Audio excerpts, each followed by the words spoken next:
Hi, Chess Masters, Coach Sipho here, and today we are going to learn about chess terminology or chess jargon.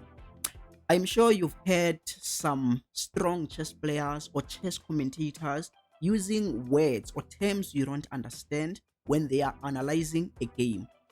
And you probably feel bad about yourself thinking, how come I don't know these words?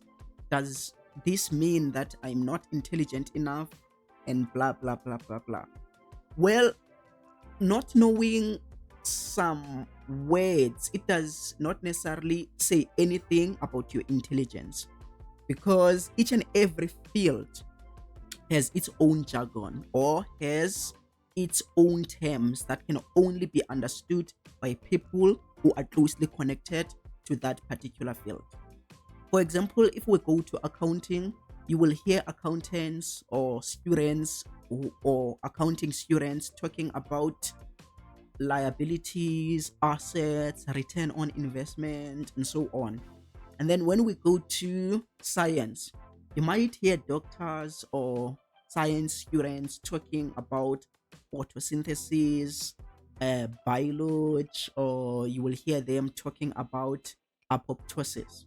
Okay, so you not understanding those terms, that doesn't mean anything about your level of intelligence. Okay, it merely means that you are not closely connected to that particular field. The same thing happens in chess. There are those words that you might not understand, especially if you recently learned chess. So that is why I am here to make you understand those terms. And to avoid making this video too long, I will just share 3 terms today, and I also don't want to overwhelm you with too much information. Just 3 terms and then I'm gone. Now let's dive into it.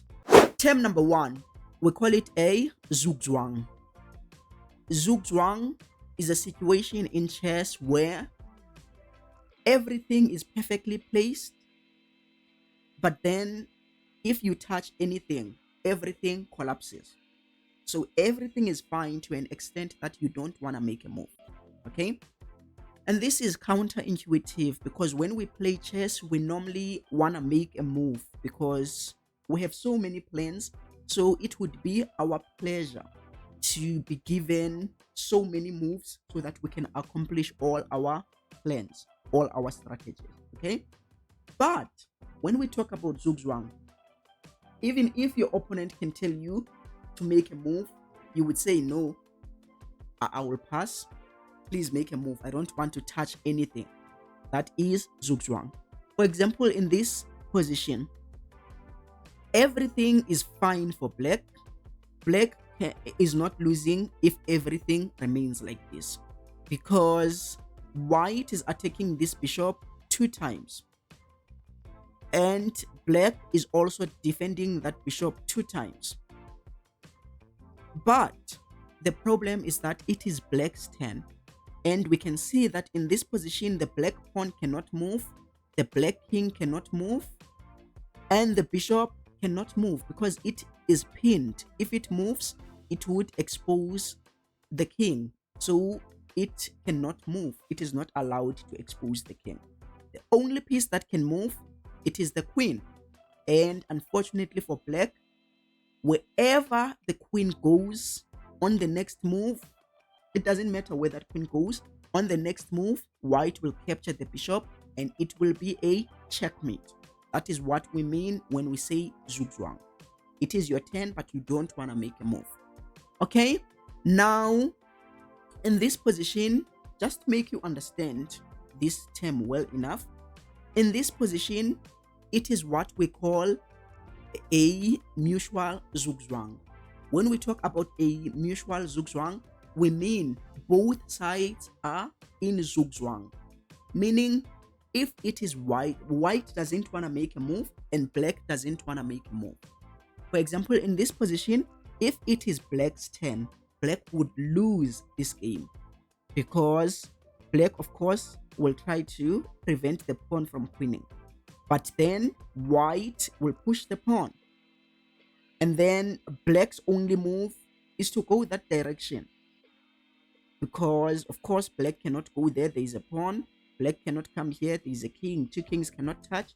So black can only go there, and then white will advance, protecting the queening square. Now, wherever the king goes on the next move, white will queen. Therefore, that is why black doesn't want to make a move in this position. If black makes a move, it is a loss for black. But white is also in the same situation. If white makes a move, if it is white's turn in this position, white will draw the game. White can no longer win because black will be able to defend. The pawn goes to the 7th rank with a check. Now black can draw this game using a blockade. Now it is white's turn again, and white is forced to abandon the pawn. Wherever the king goes on the next move, black will capture the pawn. If white insists on defending the pawn, which he or she can only do by playing the king to d6, now we get what we call a stalemate. Stalemate means the opponent's king is not in a check, but they have nowhere to go. So it is a tie. There's a difference between stalemate and checkmate, okay? Now, let's go. I hope everyone understands what Zugzwang means, okay? Situation, it is your turn to make a move, but you don't want to make a move because it would cost you a game. Okay? Term number 2, we talk about an in-between move. I'm sure you've heard some players talking about an in-between move, and you are like, where is that move? Is it in between? What does it mean? An in-between move is, this term is a bit advanced, especially for beginners. An in-between move is a situation where there is a variation. That means I go there, my opponent goes there, I go there, my opponent goes there. Okay? You calculate it like that. If I go there, my opponent goes there, I go there, my opponent goes there. Okay? It is a straight line. That one is a linear, straight variation. But now an in-between move is when one of the sides decide to deviate from that linear variation. Instead of going straight, I go there, you go there, I go there, you go there. One of the sides will get out of the line and come back again. We call that an in-between move. For example, in this position, let's say black might have calculated, let's say before coming here, let's say maybe there was something here that the black queen captured, and then a black calculated that I'm not losing, I'm fine here, because if white takes my rook and attack my queen,